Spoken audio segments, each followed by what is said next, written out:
So, what we're going to actually talk about today is the pelvic floor, because I find that as a coach, probably 98% of all my clients are female. So, when it comes to pelvic floor health, it is quite important. Women dealing with pelvic floor issues is as common as low back pain, which is 1 out of 3 people, which is huge, huge. But the other interesting thing is that when it comes to pelvic floor issues, there is such a small percentage of women that actually seek help. I think it's the education piece to it. Most of the time, when I start with any woman in the training realm, I always ask them, have you ever seen a pelvic floor physio? Usually, that is the precursor to pelvic floor health and all those fun things. Most of the time, every time I ask that question, they're like, what is that? And that opens up the whole conversation, and that whole education piece plays a huge role. So I'm very fortunate enough that in the area that I live in, there is a very, I would almost say, like world renowned pelvic floor physio named Diane Lee, who is honestly, I think beyond her time when it comes to women's health. And she has quite the impressive clinic just down the street where I am, and has a whole amazing team of pelvic floor physios and just physios in general that have a lot of experience helping women with pelvic floor issues. So before we kind of get into all this, you also have to understand that I'm not certified in like pelvic floor health. There are certifications like that for trainers, but they're not necessarily providing you with tools to fix pelvic floor stuff, because all of that starts with a pelvic floor physio. It ends with trainers being able to grasp that information, that approach to training, to ensure that all the work that the physio is doing is going to continue in the right direction. So a lot of those certifications are based on how to train someone dealing with something like incontinence, which we'll get into a little later. Most trainers have no idea when it comes to pelvic floor. Again, I've been very fortunate enough to have been working with pelvic floor physios for like, I don't know, 8 or 9 years.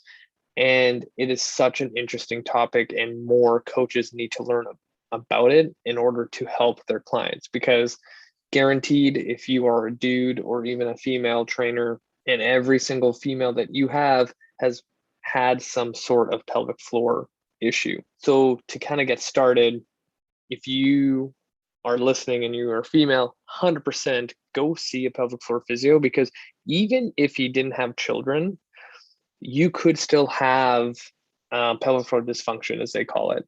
And it could also be dealt because of being really like athletic. Like if you chat with female CrossFitters, huge issue. And I remember there was a study where they took, I think, just over 200 elite athletes, ranging from like CrossFit to rowing to ballet, but they were like really high level, either professional or just right about to be professional. And out of the 200, 151 reported having some sort of like pelvic floor dysfunction, like incontinence, and only 10 seeked out help, and only like 5 ended up seeing a pelvic floor physio. So there is a huge missing piece, and I'm going to relate all of this a little further down as we go through. So highly recommend go see a pelvic floor physio, which is going to help a lot. This is all of your pelvic floor muscles. As you can see, these are our hips, and within here are all of our pelvic floor muscles. As you can see, the way to kind of describe your pelvic floor is kind of like a hammock. So it's not like super tense, it's not super loose. It's kind of literally a hammock. It has some tension, but it has a lot of fluidity and motion to it in order to do its job. When these pelvic floor muscles become too tight or too loose, that's when we get issues. And it all stems from being an athlete, that requires a lot of, core stabilization at high velocities and high power outputs. If you had children, any kind of trauma, things like that.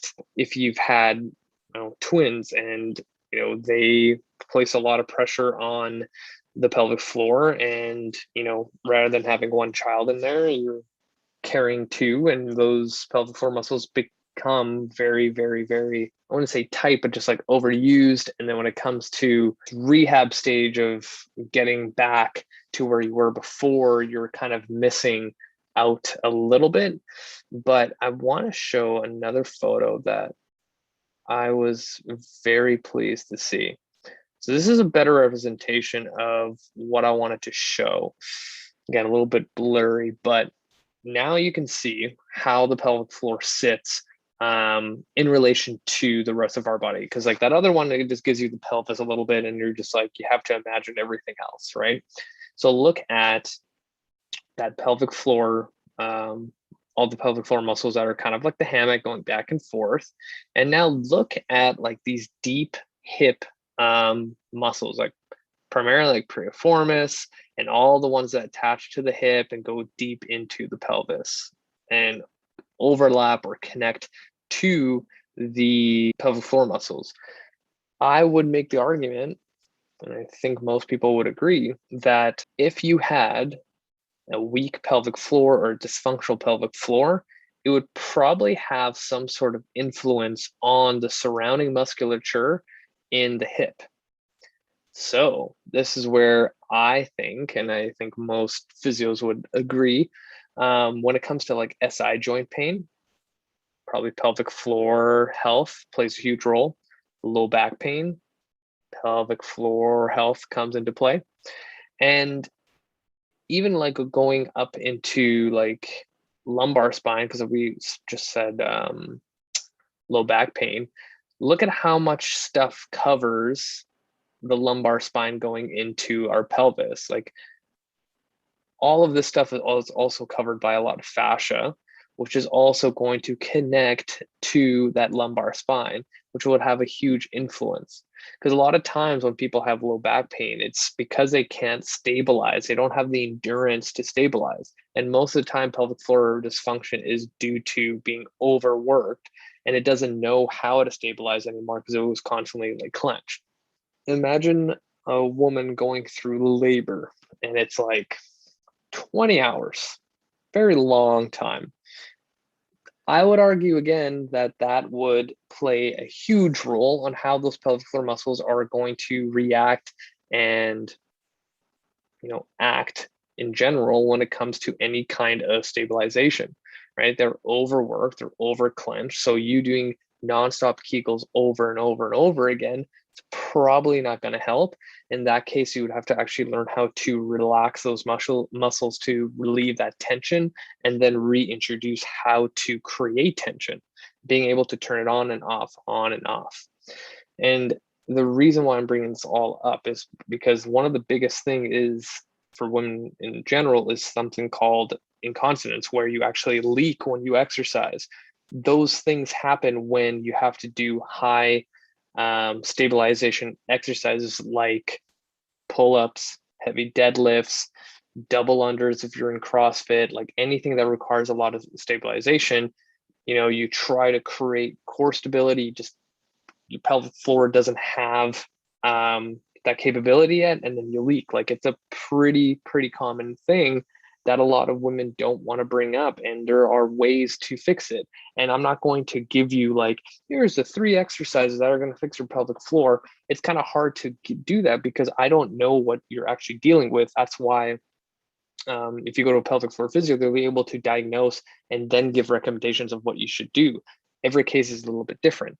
But what I wanted to show in this photo is how the pelvic floor is influenced by everything else. So if you see, again, our little hammock, and look at our transverse abdominis, our diaphragm, and multifidus, all of these things have a huge role with each other. They're like brothers and sisters. Like they're the siblings of the family. They're like the ones that play huge roles in a family dynamic. So imagine if, one kid, like our pelvic floor, is not contributing to the household. All those brothers and sisters have to make up for the work, and they're going to be pissed, right? Because they don't want extra work. So if you look at this, when I kind of teach core stability, just in general, it doesn't have to be pelvic floor related. The kind of sequence that has to happen is like, in order for the diaphragm to work, the transverse abdominis has to work. In order for the transverse abdominis being able to work, the pelvic floor has to work. In order for pelvic floor to work, multifidus has to work. And then it's both ways. It's a huge cylinder going back and forth. But if all these four things are able to work together at a high output, then one, incontinence will not happen. Low back pain would not happen. Being able to lift heavy is going to be easier. And overall, you're building kind of like an armor to your body, right? So a lot of people don't think about pelvic floor when it comes to core stability, and they kind of often forget how to do it. And I think that kind of the key to being able to activate and get that pelvic floor going is utilizing that diaphragm, because most of the time people have an overactive, they're super tight with the pelvic floor, and they can't relax it. Guys have pelvic floor as well. And here's the big thing. One of the best powerlifters out there, I think it's Chris Duffin, yeah. I have had him on my show, and he has a gym out in Oregon called Kabuki Strength. And I remember chatting with him one time, and he actually learned a lot from Diane Lee on pelvic floor health. And he told me that all the stuff that he learned from Diane Lee, like, literally changed his whole outlook on how to create tension and stiffness within his core in order to lift super heavy. Usually men who don't have a functioning pelvic floor end up getting a lot of groin strains and hernias. So something to kind of think of, like, if you are a dude that tends to have those two things, it might be pelvic floor. It might not just be like, oh, I just have a weak core and I need to like get my shit together and do more planks. Like, planks might be making things worse. There's other things. So where am I going with this? Everyone should go see a pelvic floor physio. 2, you need to know what exercises you should and should not be doing.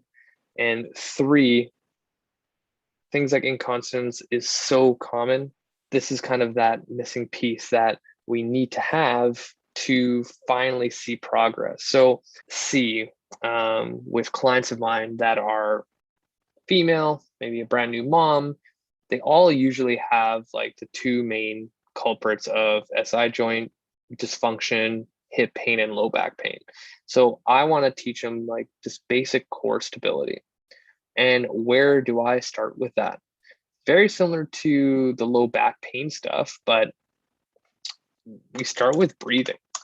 If you look at where my hands are placed, I kind of have one on my external oblique and kind of lower abdomen to kind of see if I can create intra-abdominal pressure at a lower base. So I've spoken about belly breathing, get fat, expand your diaphragm, which is important, but a lot of people kind of miss sometimes not being able to expand in that kind of lower region of your abdomen where it's closer to your pelvic floor. So sometimes I've seen where people can actually expand their diaphragm, but because we've been working so much on diaphragm, they actually, like, I don't know even how this happens, but people kind of contribute all their thought and effort into just the diaphragm, but nothing below it. And it's kind of this strange thing. So here I have my hands set up in those 2 different positions. And when I expand my breath, that's a good angle actually. You saw my hand here expand, lower abdomen, can't speak, and then my chest lifted. So let's see if I do it again. External, yep, and then chest rises at the end. So that is a sequence that I start with every single new mom, someone who I already know is struggling with their pelvic floor, creating tension. But earlier I said sometimes tension is a bad thing. But if you look at the anatomy of the pelvic floor, they're a set of muscles just like every other muscle out there. Yes, we want to learn how to create tension, but you also want to learn how to relax. So being able to contract, relax is going to help rebuild that function of the pelvic floor. Because a lot of times people are constantly doing Kegels and they're constantly like tightening things up, but it's equivalent to you doing like a bicep curl and always staying flexed in that bicep curl the entire time. Like that's not going to help your bicep function any better, right? So breathing is kind of my go-to because it one teaches the body how to relax and then contract, how to relax and then contract if you do it right. As we build upon that, I also like utilizing exercises like this one to give an external load. So this is just a sandbag where I use that as my kind of feedback tool. And I'm also throwing a postural like wall slide in there. Like, why not? Just let's throw it in there, right? Nice deep breaths. And I find that putting something like a sandbag, a plate, or something will help in the long run. Because a lot of times when you try to get someone to breathe and they're like, okay, and they just breathe through here constantly. And you're like, no, through your diaphragm, like put your hand on there, like just in the other video. And they're like, okay. And they still do this. And you're like, what the hell? And I'm like, okay, like really push in there. And they're like, okay. And they keep doing this. Having a weight on there gives you feedback to a point where I'll just tell the person, like, I want you to push the sandbag up towards the ceiling. And that's going to help quite a bit. As we learn how to utilize that breath properly, now we're going to have to challenge it. So things like the bird dog. And I will say right now, I'm pretty sure I'm the one who invented this variation of the bird dog. So my whole thing with, and this is like sped up, with bird dogs is that a lot of people end up doing them wrong. So coming up, and I think I've already spoken about this, but whatever. Coming up with an idea of learning how to create tension where people feel it right away, and then learning how to relax it helps tremendously, not only for pelvic floor, but like literally everything when it comes to exercise. So in this bird dog, I'm trying to drive my hand and leg up towards the ceiling. So I'm trying to get as much external rotation, which everyone sucks at, and also hip abduction to get all those external rotators fired up, which also people suck at. So in this position, we're holding for about 5 seconds, and I'm like, try to get as much as possible, as much range as possible, so you feel it right away. And then as you come down, you relax, and it gives your body that chance to like learn, like, oh, that's how it's supposed to feel. That's how I'm supposed to contract and relax. Then let's challenge that even more. So it'll be a good one. I haven't done this in so long, hence why this video is so old. So this is a destabilized bird dog. So I put the ball up there to make sure that I'm not cheating. But if you notice, my other foot is not in contact with the ground, which makes this very, very challenging, where I need to be able to contract and relax as well, but at a higher output. And I'll replay this again. I find that this works very, very, very well in certain settings, but most of the time, I'm not going to start with anyone here. I'll get them really comfortable in that isometric bird dog that I just showed, and then challenge them with something like this. Going on the whole contract relax concept, I like crushing the block, extending, holding for a second, and then relaxing here, right? And you can even see that my fingers kind of let go. Again, contract, relax, and we're building the foundation already, right? So we started with all the breathing stuff, everything's good, everyone's happy, and now we are creating tension with the block and relaxing in our dead bug position. Now, so crawling in general is such a great way to challenge not only coordination, but stability. So in this crawling video, I'm actually on the ground. I always start on the ground because a lot of times people have no idea how to stabilize this motion and do it effectively enough to a point where their hips are not so high up in the air and things like that. But again, you'll notice opposite arm, opposite leg, because we're creatures that walk that way. So why not crawl that way? That's how we develop.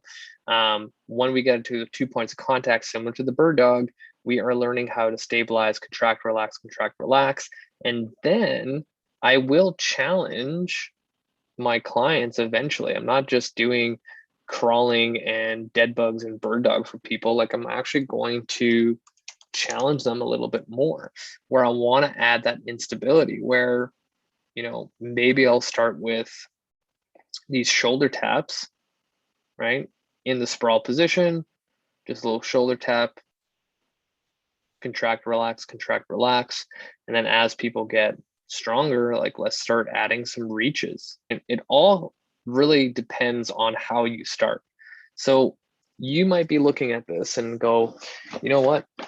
As much as that's cool, like, I have low back pain, SI joint pain, and I've been seeing a pelvic floor physio forever. And like, any exercise always like flares me up, which is fair. It happens. But a lot of times these people that tell me this is that they were doing it on their own for so long. And then out of nowhere, they decide to go to a boot camp or train on their own. And they end up, regressing quite quickly. Like, if you're someone with pelvic floor dysfunction, low back pain, SI joint pain, like things like that, like, you need a professional to ensure that you're doing the right stuff. That's what like rebuilding a foundation really is that you need to be able to find what you're supposed to do and do those things.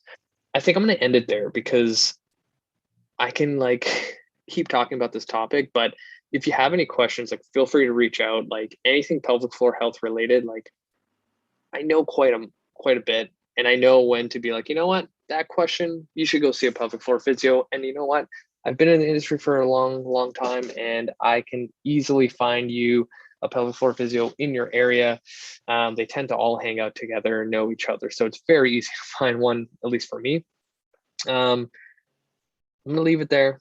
Thank you guys so much for listening. Again, subscribe to my YouTube channel. Like, you guys have been listening, which is great. Show notes, or whenever it pops up on my YouTube that you're watching this, to hit subscribe, so then you get notified anytime I add new videos. My like YouTube page has grown so much. Like, the tutorial section has over 300 tutorials on exercises, so it's a great resource. And you know what? That's it for me, you guys. Thank you so much. I'm going to stop the screen share. And until next time, if you guys have any questions, feel free to reach out. That's it for me.